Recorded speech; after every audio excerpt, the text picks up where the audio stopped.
Hello বন্ধুরা, তোমরা যারা এসআইআর এর ফর্ম এখনো ফিল আপ করতে পারছো না তাদের জন্য আমি একটা ভিডিও বানিয়ে ফেললাম।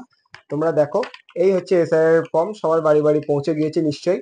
এখানে তোমরা প্রথমে পেয়ে যাবে জন্মের তারিখ। এখানটাতে জন্মের তারিখ লিখবে, তারিখ, মাস, প্রথমে দিন, তারপরে মাস, তারপরে বছর লিখবে।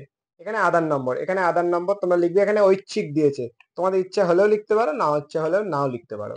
এখানে তোমাদের নিজস্ব মোবাইল নাম্বারটা দেবে। এখানে পিতা বা অভিভাবকের নাম লিখবে।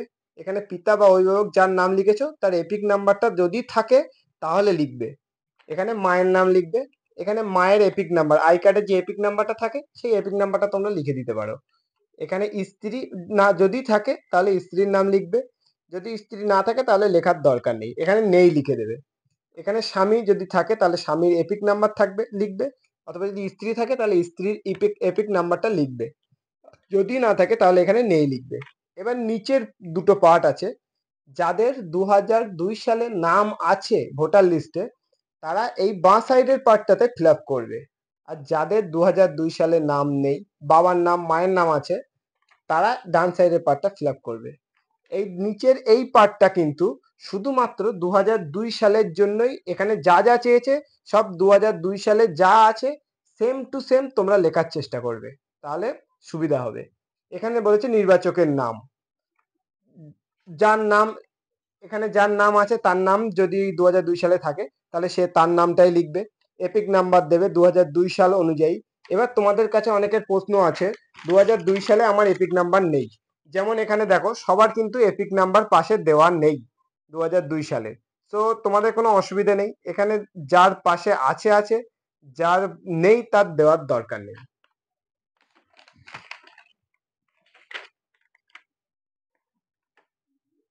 এবার আত্মীয়ের নাম, এখানে আত্মীয়ের নাম তুমি পিতার লিখতে পারো, বা যার নাম লিখবে সম্পর্ক নিচে তার সাথে লিখে দিতে হবে যে এর সঙ্গে এই সম্পর্ক। এখানে জেলা লিখবে, রাজ্যের নাম লিখবে, বিধানসভা ক্ষেত্রের নাম লিখবে, বিধানসভা ক্ষেত্রের নম্বর। বিধানসভা ক্ষেত্রের নম্বর তোমরা 2002 সালের ভোটার লিস্ট থেকে পেয়ে যাবে। এই যে বিধানসভা ক্ষেত্রের নাম্বার, বিধানসভা নির্বাচক ক্ষেত্র 95 লেখা আছে, এখানে ওপরেই তোমরা পেয়ে যাবে। এবং তারপরে বলেছে অংশ নাম্বার। এখানে অংশ নাম্বার ডান সাইডে উপরে পেয়ে যাবে 2002 সালের ভোটার লিস্টে 132 অংশ নাম্বার লেখা আছে। এবং এখানে আরেকটা বলেছে ক্রমিক সংখ্যা, এখানে বলেছে ক্রমিক সংখ্যাটা লিখতে হবে।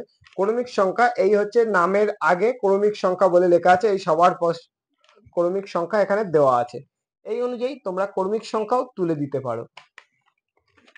এবং যারা ডান সাইডে ফিল আপ করবে তাদেরও কিন্তু সেম প্রসেস। যাদের 2002 সালে নাম নেই তারাই একমাত্র ডান সাইডে ফিল আপ করবে, যাদের বাবার নাম মায়ের নাম আছে সেটা উল্লেখ করে। ধরে নাও তোমার বাবার নাম আছে, তাহলে তুমি তোমার ডান সাইডে এখানে নামের জায়গাতে তোমার বাবার নাম লিখবে। এপিক নাম্বার যদি ওখানে 2002 সালের ভোটার লিস্টে যদি এপিক নাম্বার শো করে তাহলে লিখবে, যদি না শো করে তাহলে লিখবে না। এখানে আত্মীয়ের নাম, তোমার বাবার সঙ্গে কি সম্পর্ক, তোমার তোমার যদি বাবা হয় তাহলে বাবার নাম এখানে বাবা লিখবে, যদি মা হয় তাহলে মা লিখবে। যে আত্মীয় মানে বাবার বাবা যে হবে তার বাবার বাবার নাম লিখবে। এখানে সম্পর্কর এখানে মা এবং বাবা যেটা হবে সেটা লিখবে।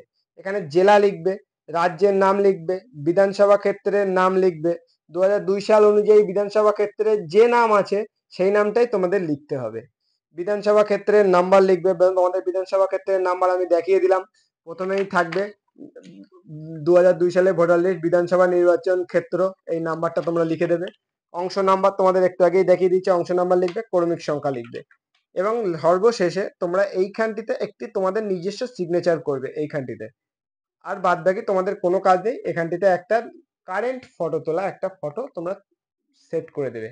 এরপরে যদি তোমাদের আরো কিছু জানার থাকে তাহলে অবশ্যই কমেন্ট করো, আমি যতটা সম্ভব তোমাদের পারি সাহায্য করব। ভিডিওটা দেখার জন্য ধন্যবাদ।